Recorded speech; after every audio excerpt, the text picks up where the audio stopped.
All right, we'll go ahead and get started. Welcome CEO sponsors, community, and guests. Thank you for joining this webinar on driving storytelling and action through data with CEO affiliated research scientist Theresa Welbourne. Before I hand it over to her, I'd like to go through a few administrative items. All the listener lines will be muted. If you would like to speak during discussion, you may raise your hand to ask a question, and I will let you know when your line is live. You also have the option to type into the chat box, so please send the question to everyone. If you happen to share it privately, I'll share it widely so that the audience and Theresa are able to view your question. We are also recording this webinar. The slide deck and recording will be sent to you in an email following the webinar within the next few days. With that, I'd like to introduce Dr. Theresa Welbourne. Along with being an affiliated research scientist with the Center for Effective Organizations, she is also the Will and Maggie Brooke Professor in Entrepreneurship and Executive Director at the Alabama Entrepreneurship Institute, the University of Alabama, as well as the President and CEO of EE Pulse, Inc. Dr. Welbourne's work focuses on human capital and leadership strategies that drive growth, innovation, and high performance. She is known for her work on employee energy and how energy, direction, and confidence come together to stimulate and sustain high sense of urgency, cultures, and organizational growth. Other areas of expertise include employee engagement, data-driven storytelling, fast HR, and entrepreneurship. You can read more about her here. Now I'd like to hand it over to Theresa for the next slide. Yes, and thank you so much for the introduction. And welcome, everyone. Good morning, good afternoon. Hope you're having a lovely day, and I'm so happy to have you here with us. What I'm going to be doing today is using what we call the Data, Dialogue, Action, and Results model to work through some examples and case studies. Now, this model came about as we started to teach data-driven storytelling, and I'll just give you a little bit of background on that. We started teaching it about 7 years ago, and like all new ventures, the program was put together in response to some problems that we were seeing in our market. We work with a lot of HR executives, and over the last few years, many of them have added HR analytics departments. And along with that, dashboards, new ways of looking at data, big data, et cetera. And as we went from company to company, what we learned was they were getting really good at the data. And that means making sure the data is accurate, you know, having data, getting data to a lot of people. But what we didn't see was a lot of actions coming out of that data. In fact, probably as a substitute, we saw a lot of confused people, confused HR executives, you know, HR leaders, people in the field, and confused managers. So it seemed like there was a problem. We had great data, but it wasn't being used in ways that were really driving action and results. So we started looking at what was missing. And this model, with its simple 4 words, really does show where the need was, and it was being able to create a story out of the data that would ignite an interesting dialogue. Now, what I've seen is that in most cases, we spend most of our time on the data. So we get so excited about our data and how to analyze it, that's really where most of the effort went. And then very long PowerPoint presentations and technical reports were used to try to drive action. But it was more lots of time on data, putting together a PowerPoint, presenting a PowerPoint, which is not really having a dialogue, and then expecting action to happen. And the problem is, if you're not really focused on your dialogue and telling a story, people don't really know what to do afterwards. So we took the idea of data dialogue and how do we create a story and borrow tools from other fields so that we could learn how to practice new habits to drive action and results. And the results part of this model is really important because it's not just any result. It's measurable business results that we're looking at.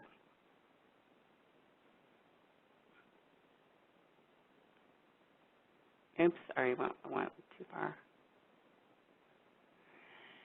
Oh, we're going to use the model as a way to think about a story that I'm going to tell you.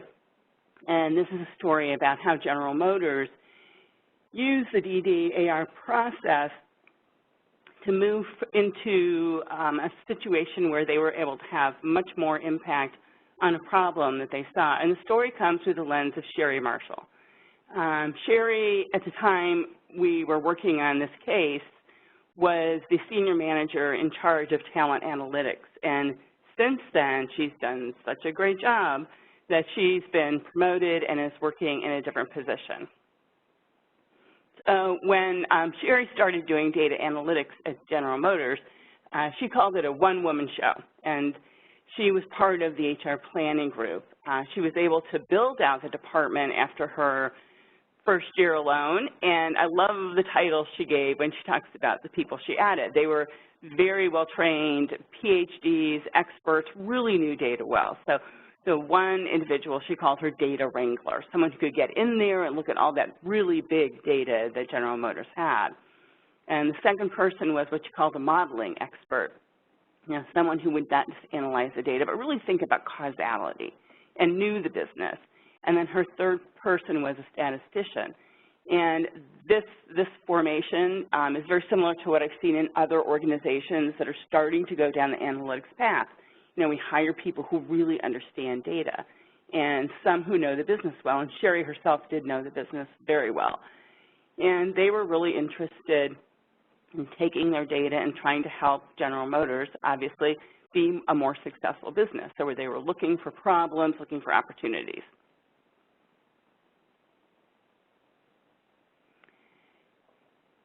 In this work, one of the first things that they saw in looking at the company around the world was that they anticipated having a problem with people leaving due to retirement. So this was what they called, this age and retirement dilemma.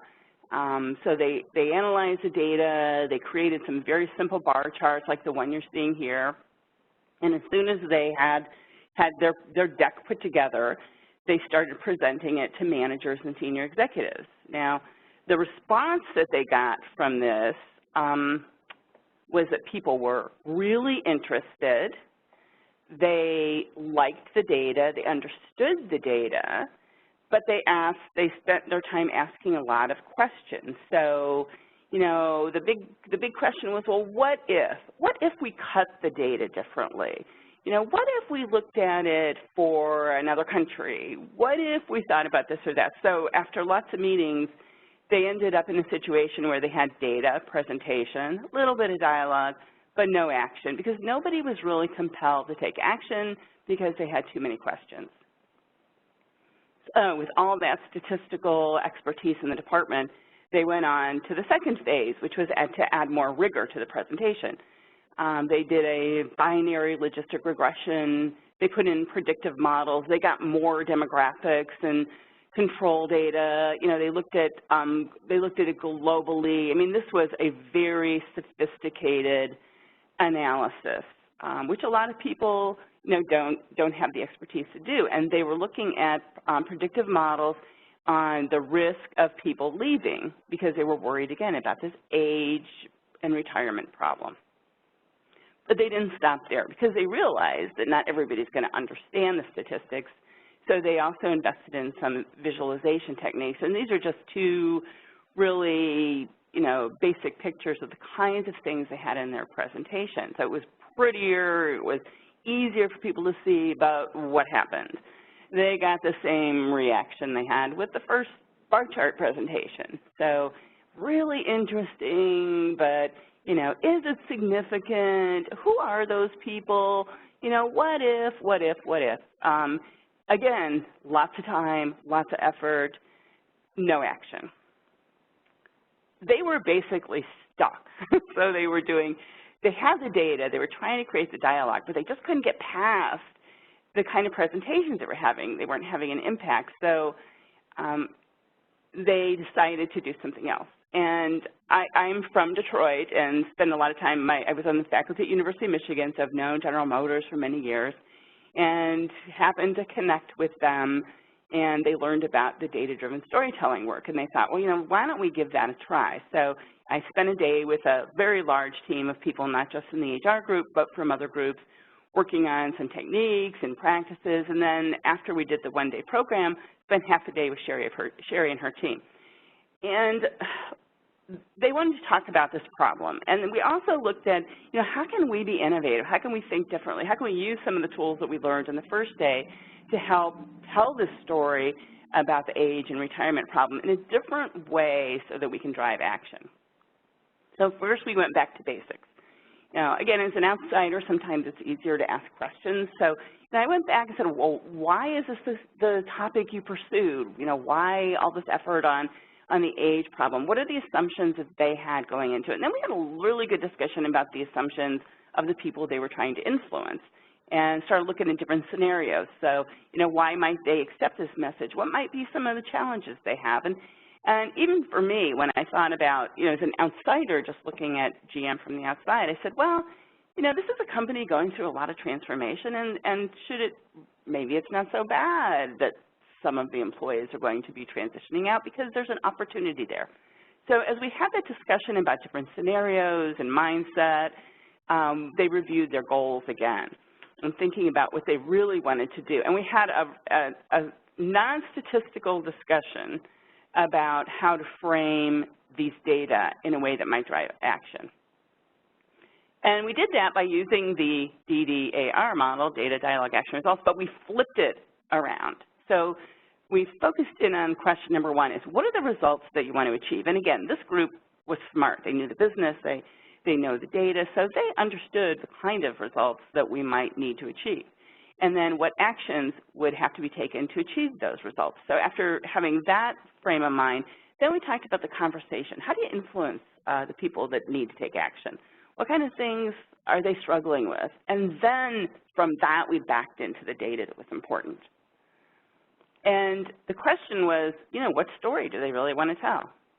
And where it was a story, in my opinion, about gloom and doom, I think they reframed it as a story about opportunity and choice. You know, what do? We know this is happening, but we don't have to look at it as a bad thing. How do we make it something that will work for us? And somebody in the room, it was not me, came up with a really creative way to think about it. So, and where their presentation was titled something kind of data analysis, they changed it to an age wave is coming. So and in addition to saying it's an age wave, they gave people choices. There's two things we can do. We can run away from it and be afraid, like it's like a tsunami coming, or we can do what people who ride the Mavericks do, the big waves. We can be action-oriented. We can just decide how to use this new change to help the business. And the thing that's cool about that Maverick idea and that picture is everybody wanted to be riding the Maverick, right?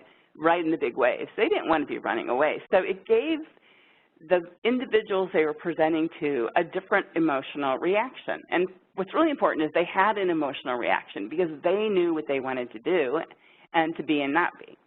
And I think about Maverick. I just wanted to show you this picture. This is one of the waves people are riding, and there's the person's that little tiny in that little white circle. So this is a big problem, but me as an individual can handle it. And that's the kind of framing they did in the next wave of presentations that led to some great successes. So basically, they got unstuck. And how did they get unstuck? They rethought what they were presenting. They presented it differently, and it was really hard. That language over tsunami versus Maverick was not something they would have done. That's not what they were trained to do. But that's what got them unstuck. In fact, Sherry told me a couple months later that she was walking in the hallways, and she heard a couple managers talking about how they were going to be a Maverick or ride the Maverick. And in addition, one of the executives took it so seriously, he called an all-day meeting to really work through this and be proactive. So they were able to take their data, focus it, and create the kind of dialogue they wanted by inspiring the managers. And then the data and the dialogue together led to actions which did lead to measurable business results for that team.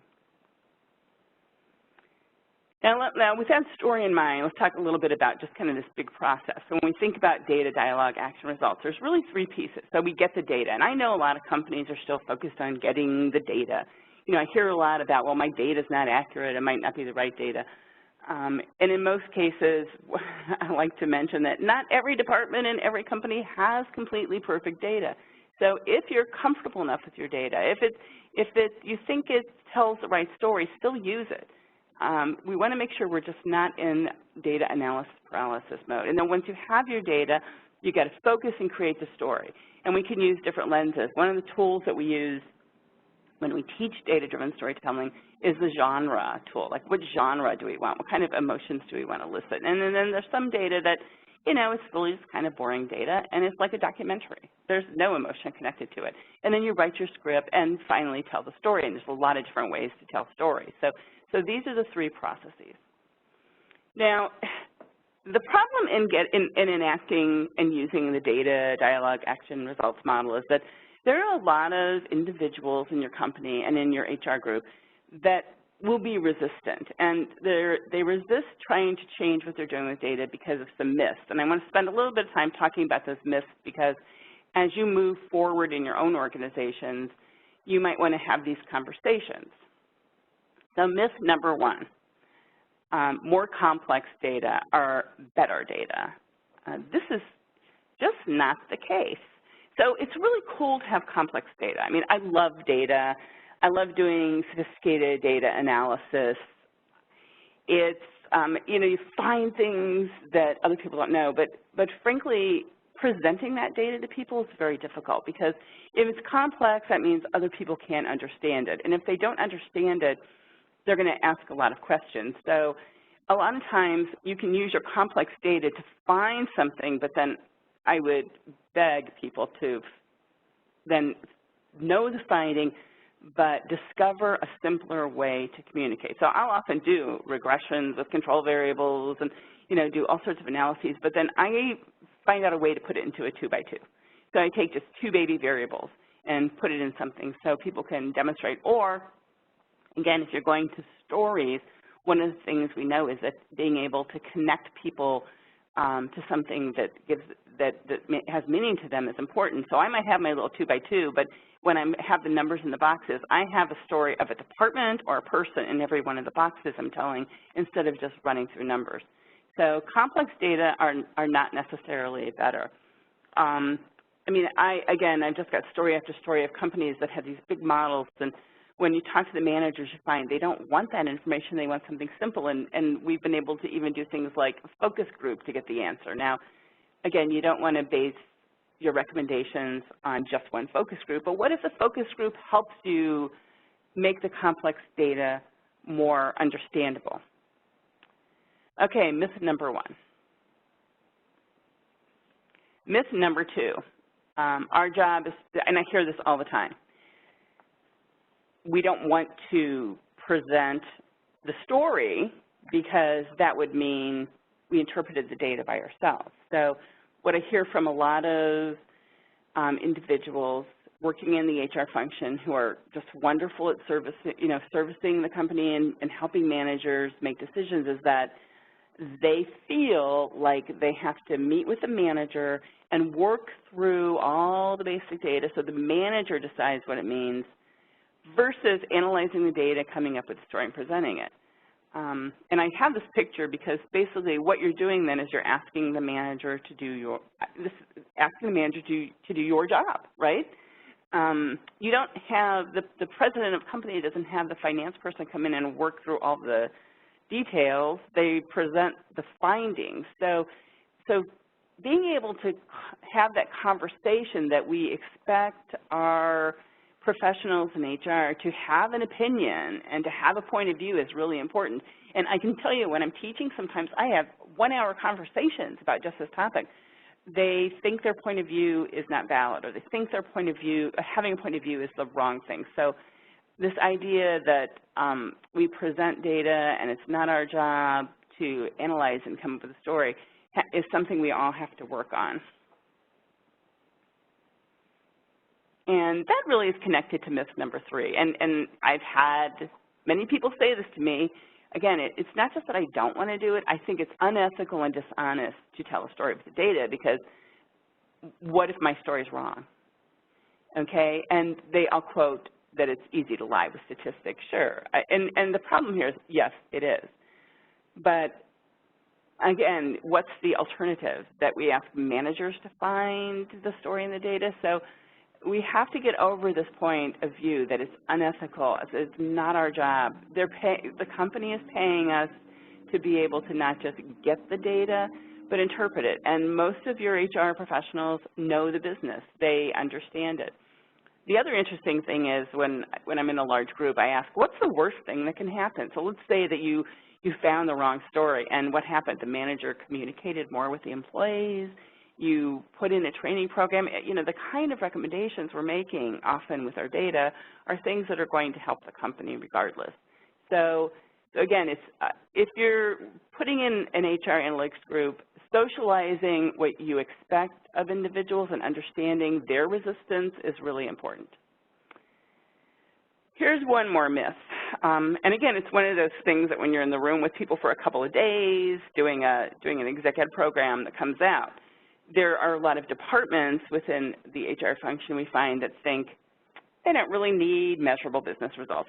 I see that from, let's say, the benefits departments, the compensation groups. You know, because they're reporting, and they think that the reporting is enough. And I'm always pushing back on this, because if we're spending millions of dollars to record any kind of data, then you should be able to talk about your results, even if it's a preventive maintenance function. So I might be just reporting, you know, benefits results, but that still keeps me knowledgeable so that I can make better decisions. And just having that habit of being able to connect what you're doing with your data to an action, to a result, with return on investment data, with return on investment stories is really important, because why would we pay for a lot of data if we're not using it to do something that's measurable?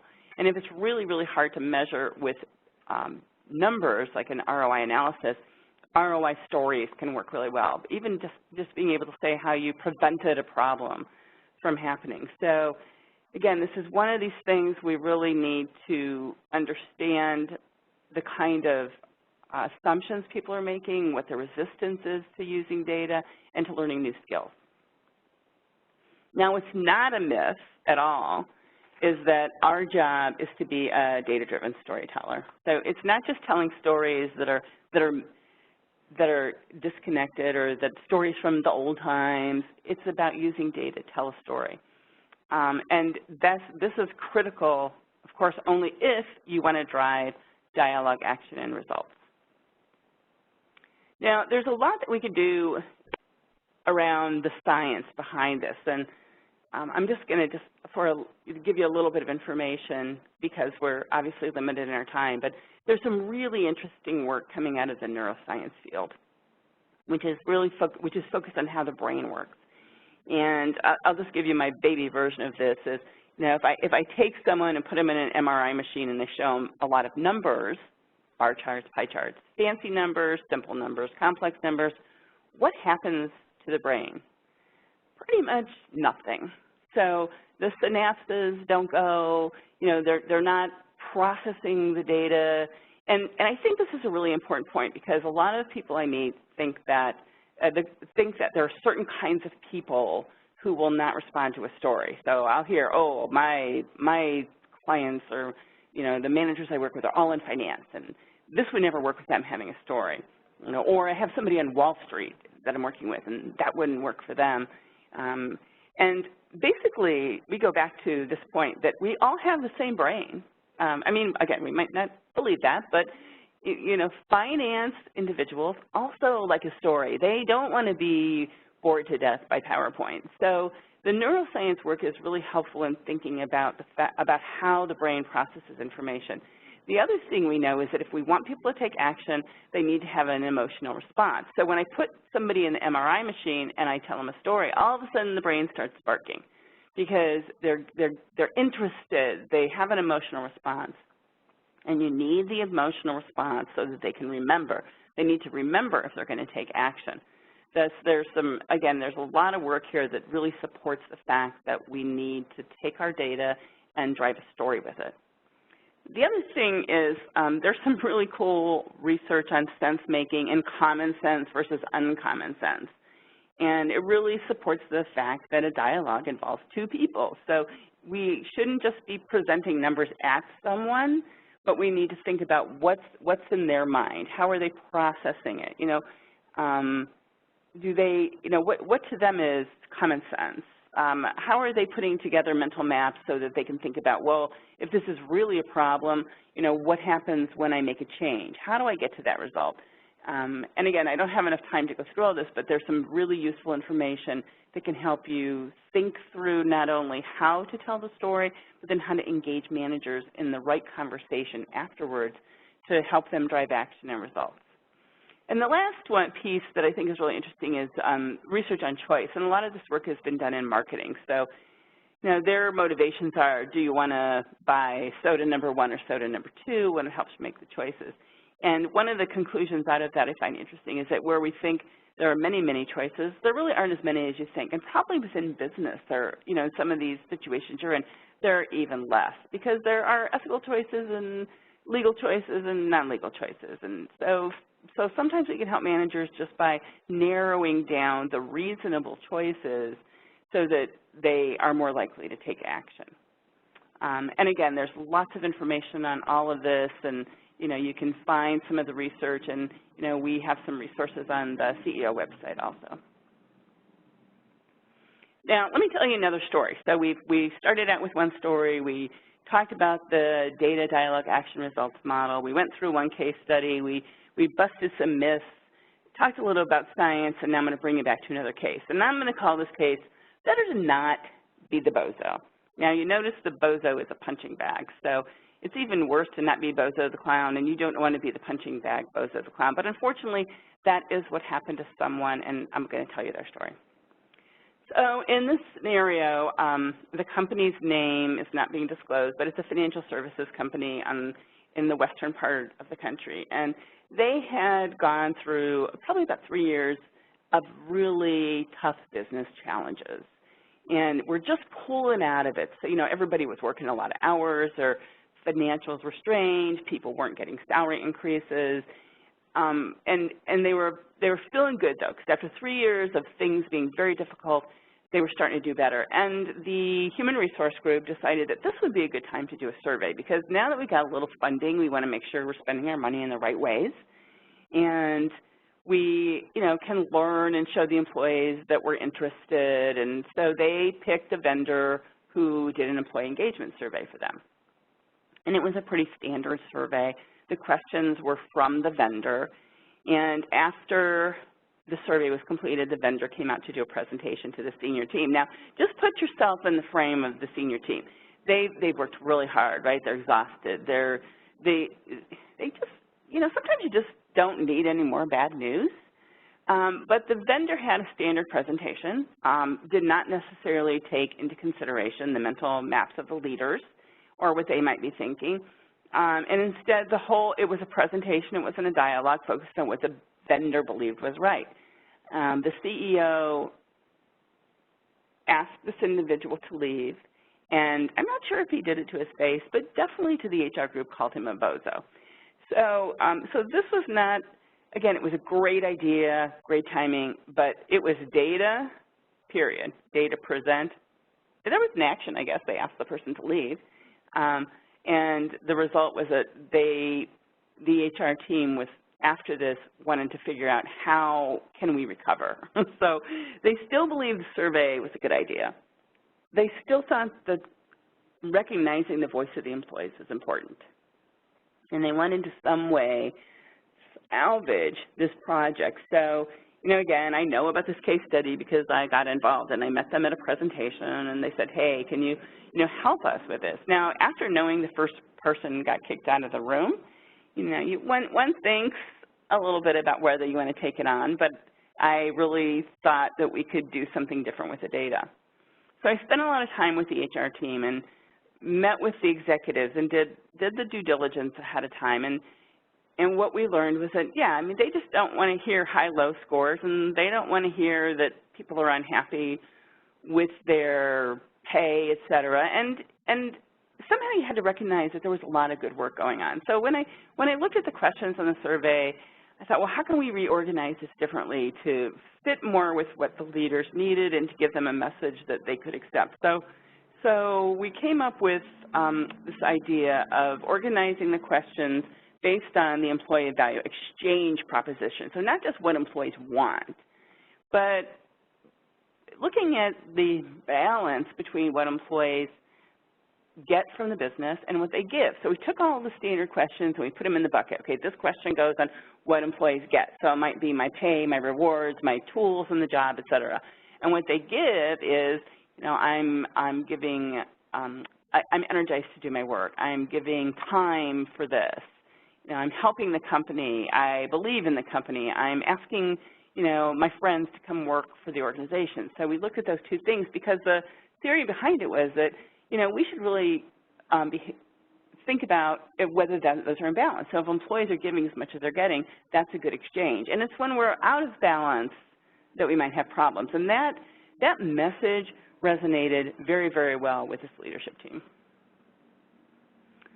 So in terms of how we presented the data then, we created a little 9-box, and we put the percentage of people in each of the buckets. So we had a group of people who we called at risk of entitlement. So those are people who were getting more than they were giving. You know, and think about it. If I'm feeling really good about what I'm getting and not doing much, hey, why would I leave? Why would I change? And then we had the group that's aligned. They felt like they were getting the same amount as they were giving, and that, you know, leaders can feel good about that. And then your concern is that you want to make sure those people stay in that group.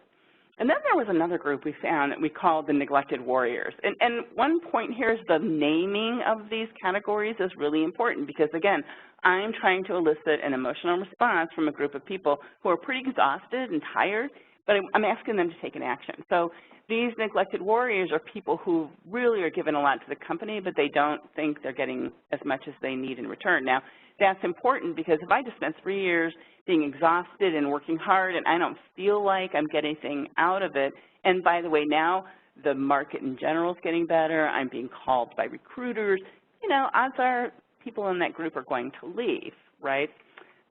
So the language, the theory behind it, was all something that resonated really well with this executive team. And basically then we used the categories to tell stories about each group. So we picked the people in the risk of entitlement group and we looked at some of the other data. You know, where were they? What's the demographic? What were some of the employee comments? And we could tell a story about the risk of entitlement group. And then as a team, we could talk about the kind of actions that made sense for that group. And then we talked about the aligned group. And we really focused in on the neglected warriors because based on all of the analysis, it seemed like that was the one that that needed the more immediate action because that group was at the director level. And when we started talking about this, you know, it was interesting because at first the team was sort of in denial, but then they mentioned the people who'd left in the last 6 months, and all of a sudden, by taking the data and the situation and the kind of, you know, generic comments, they could make sense of the story themselves. And then we started playing out the different scenarios. Well, what do we need to do to keep these people? What if, what if, what if? And within a very short period of time led to some very positive and significant actions for the group.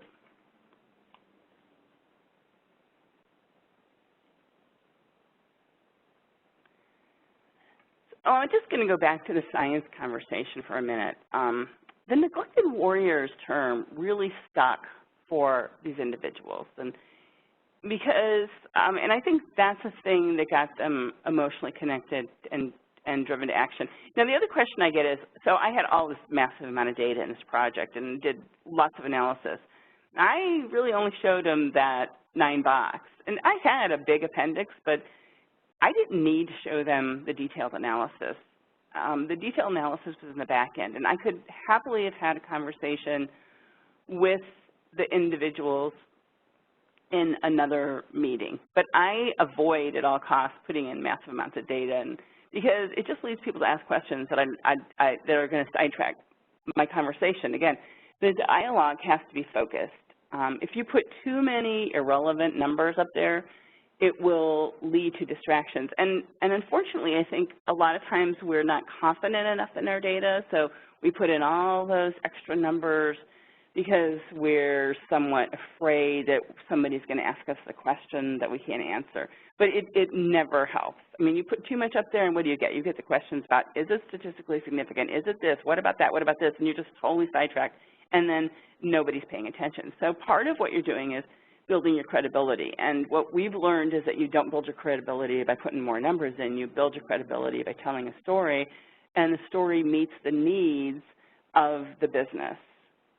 So being knowledgeable about the business, and then being willing to take a little risk and do things like using labels and pictures. I mean, that if you take away nothing else, using labels and pictures is extremely helpful. So I'll give you one more story. I was at one of our sponsor meetings that we have with the Center for Effective Organizations, and we were talking about data-driven storytelling, and I was on this conversation where we're talking about pictures, and I could see everybody in the room was looking at me like, oh, that is so hokey. I mean, we've worked so hard to get our credibility up, and now you're telling me to put a silly picture up? And then one brave person stood up in the room who was a CHRO, and she said that she had just, she had a challenge with her board of directors. So she wanted to have more of an impact, but everybody was presenting to the board. She presented to the board, and no one would ask questions. You know, it was really dull, and she wasn't engaging them in her part of the business. So she hired someone with a marketing background to help her change how she did her presentations. And that person gave the same advice that I was giving: use pictures, use less numbers. And she was incredibly uncomfortable. I mean, imagine going to the board of directors with a picture and labels like neglected warrior when you spent all your time giving lots of numbers. She didn't want to do it. She was worried about doing it. She thought her credibility was on the line. But the marketing person she hired to help her convinced her to do it. And she did her presentation, and she stood up in front of this room and said, it was the best presentation I ever did. I had more conversation that day than anything else. And if you think about it, because if you have a room full of people and you put in a lot of numbers, they're all going to focus on a different number. You put up a title and a picture, or maybe a very simple 1 or 2 numbers, you're going to focus them on the conversation you want them to have. And that the conversation or the dialogue is important to drive to action and then to business results. All right, there's also an art part of data-driven storytelling. And again, I'll just mention some of the things. There's a world of visualization. So you can make your graphics better. I love infographics, but even in infographics, that's just a tool. You still have to have the story to put into it. And so what we've gone to is trying to learn from the people who make movies. This idea of genre has been important. You know, and the idea of thinking strategically about where you insert emotion in your presentations, and doing scenario planning on where you want it to land. You know, there are many tools you can use to be successful, but they're not the tools you learn when you go to school and you learn statistics. So there's a different piece, and there probably are many people in your organization. We have a little diagnostic tool we use where we ask if people, we analyze whether people are more data-oriented or dialogue-oriented. And one of the most successful strategies has been putting those people together. So you're not going to turn somebody who's really great at storytelling into a statistician, and likely a statistician is not going to, you know, naturally evolve in a short period of time to be a great storyteller. But you have people in the business who are great storytellers.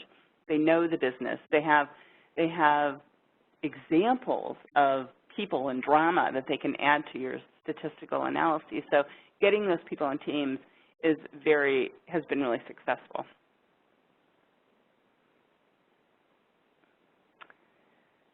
And one of the most important things we learned from the world of storytelling, because there are a lot of professional development workshops on storytelling, and not necessarily data-driven storytelling, but storytelling, is that when you get a result, you need to record the story. Good storytellers write down their stories and they record them. And I just don't see this in companies at all. And I can tell you that I've been in companies where I've worked with them on these stories, and we've got great successes, but I know of at least one company, I'm the only one that knows the story. I was on the outside working because they don't write them down. So you need to think about how do you, when you have successes, write them down, record them, use them to teach others, because that's the way you build your your credibility and also your skills. And this is a new skill. So, you know, when we do the data-driven storytelling workshop, we have 2.5 days, and we're practicing, and a lot of the people who've been in the class keep connected afterwards. It's an evolving field. It's a new skill you have to learn. And again, the more that you practice, the more you can share your successes, the better, because there's little tricks that you'll learn that you can use over and over again. And lastly, I just really want to emphasize the importance of the return on investment data and ROI stories.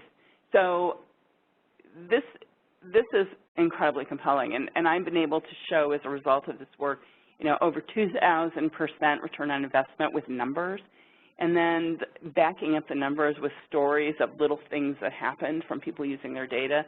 I went to visit one of the CEOs that we worked with, and he opened up the top drawer of his desk and pulled out 3 pages that were all the ROI stories that had been written down. So writing things down, connecting to results, really important. If you go back to this model again, it's very simple. We have our data. You know, we should spend as much time getting ready for the dialogue as we do on the data analysis. And those 2 things are needed to drive action. Thinking about who's in the room, there's a lot that goes into that. And once you have the action, connect it to results. So with that, we have now about 20 minutes for questions. So if you want to type questions in the chat box or put up your hand.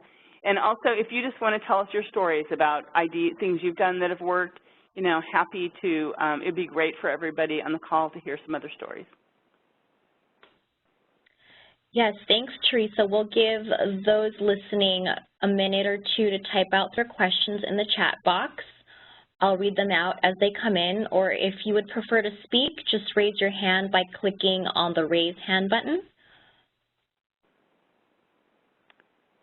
Yeah, and I think one more item. We do have a data-driven storytelling workshop coming up. I think it's in June, is that right? Yes, so if, you know, this is just a small preview, but if this webinar has piqued your interest in taking a deeper dive into telling stories that impact those around you towards action and results, as well as developing your own storytelling skills, the Center will be offering our public seminar from June 20th to the 22nd.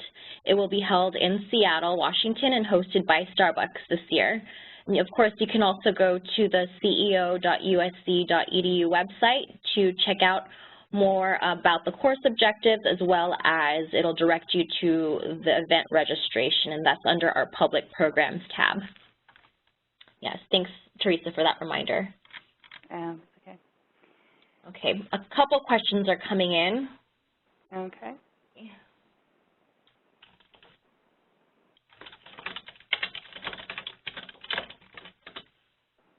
So this is from Sam. Do you have any proven effective strategies for getting people to dialogue about the data? You said this dialogue is important for action. Any pieces of advice on how we can do that? Yeah, and again, I think a real quick takeaway is that when you present the data, you frame it right. And the use of pictures, it might, you know, again, it works incredibly well because it allows people to really get on the same page. So I'd say, you know, streamlining your data, using visualization as much as you can, and also if you're and that's when you have a story. If you're doing more of a working session and you're not sure what's in the data, you know, another idea is to use some of the tools in the world of innovation. So, you know, a lot of people using, you know, taking your data and doing sticky notes and just kind of trying to understand the data and develop a story from the flow. The other thing I've done with people that are not all in the same room, I use mind mapping a lot. So as you talk through the data, you can use the mind map technology, and you can use it virtually. You can have a lot of people in the room to build out your story. So that's another way to prepare. Sure. Yeah, there's another question here. Let's see. Well, there's a couple. Let's see. I've seen a lot of PowerPoints with graphs, data, geo-visualizations, et cetera. How do we simplify and focus our message?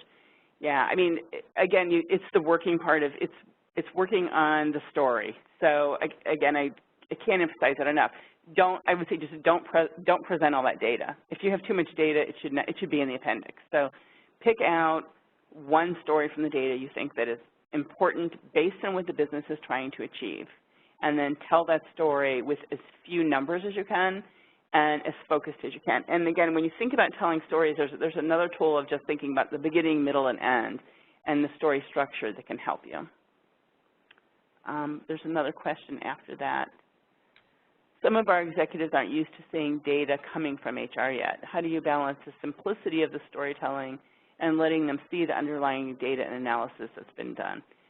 You know, again, what I think is happening here is because they haven't seen the HR data yet, there's often a feeling that you have to prove it's right, and my advice would be to resist that as much as possible. So you can put it all in an appendix. I mean, I have story after story about when I've had lots of data, and I might have 40 pages of details, but I present 6 to 10 pages in a PowerPoint presentation because I really want to focus them on what the key issues are. And no one comes back and says, prove it to me. And if they do, again, if I'm in a group meeting, I'll say we can talk about it one-on-one, or I can give them a sense of what I did in the analysis. But you have to do all your homework. You have to have the analysis done. But what you present and what's in a written report, in an infographic or a PowerPoint has to be simple and focused on what you want them to do. So go to that backwards DDAR model and start with the results. What results, based on what you see in the data, what you know, what do you think is a desired result and what action should be taken? And then build your presentation or your report on that information.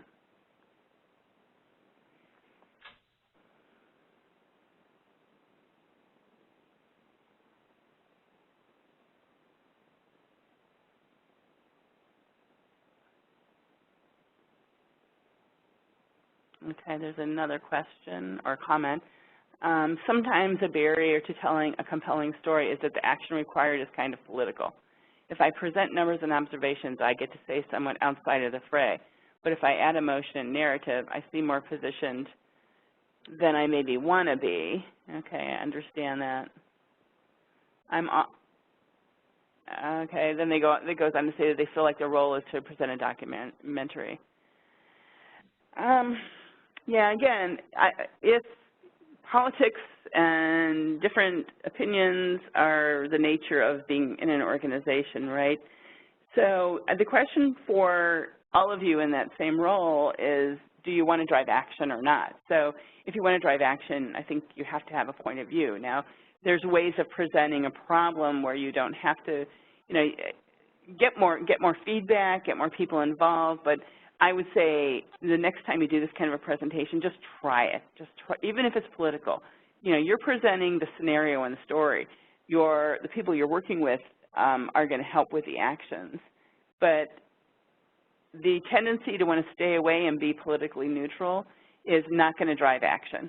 It's going to keep people informed, but they're going to walk away and not take an action. So you're taking a risk, but the risk, at least what I've seen, is always worth the reward, because if you get people to take action, you get a result. Otherwise, again, you're just doing a documentary that no one's paying attention to. Any other questions? Or even, and again, if somebody wants to put up their hand and comment on something they've done that's worked or done and not worked.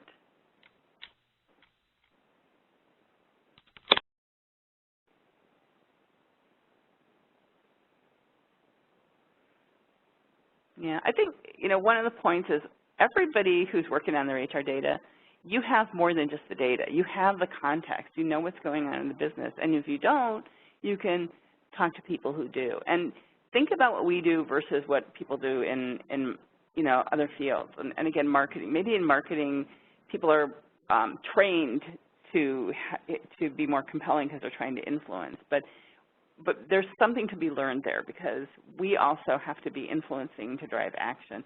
And in fact, I have more than one story about people who or departments that haven't done anything with their data, and the CEO has disbanded the HR analytics group and just given the work to the marketing department. So, being able to do our job in a way that drives action is really important.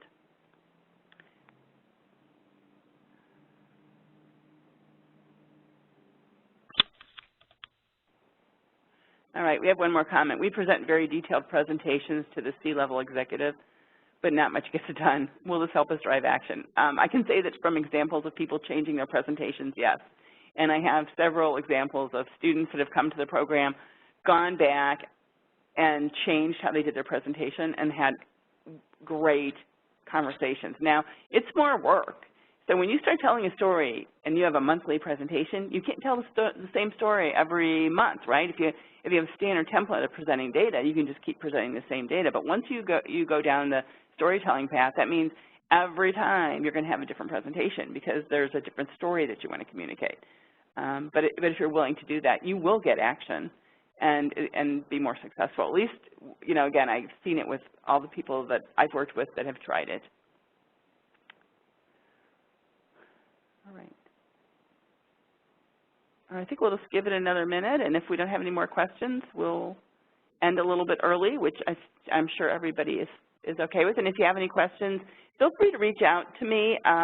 And you know, we have the contact information, and you'll be getting the presentation. So, you know, reach out, and would love to have some of you in the data-driven storytelling program that we're doing in June.